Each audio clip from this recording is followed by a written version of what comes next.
থাকবে, বাম পাশেরটা প্রতি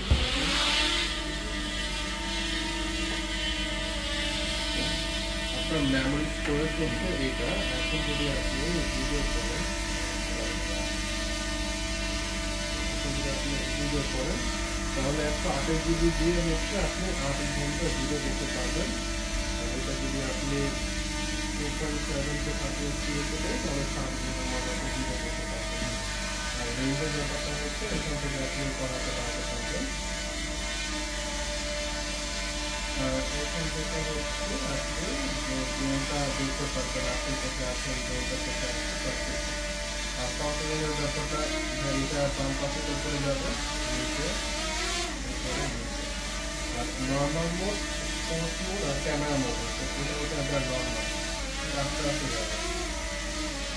আর এটা হচ্ছে স্পোর্টস মোড। নর্মাল মোডে আপনার যখন যেটা করবেন আপনার তখন সেটা করতে পারবেন।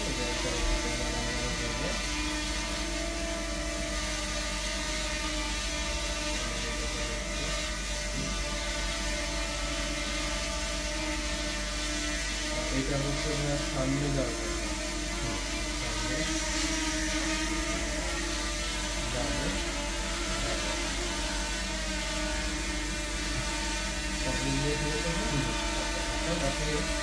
ছোট ড্রোন তো সবচেয়ে ভালো হয় হাতে ল্যান্ডিং করা যায়।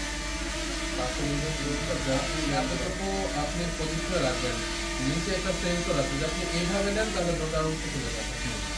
জাস্ট এতটুকু একটা গ্যাপ রেখে এই বাম পাশের জয়স্টিকটা নিচে দিকে ধরে রাখতে হবে।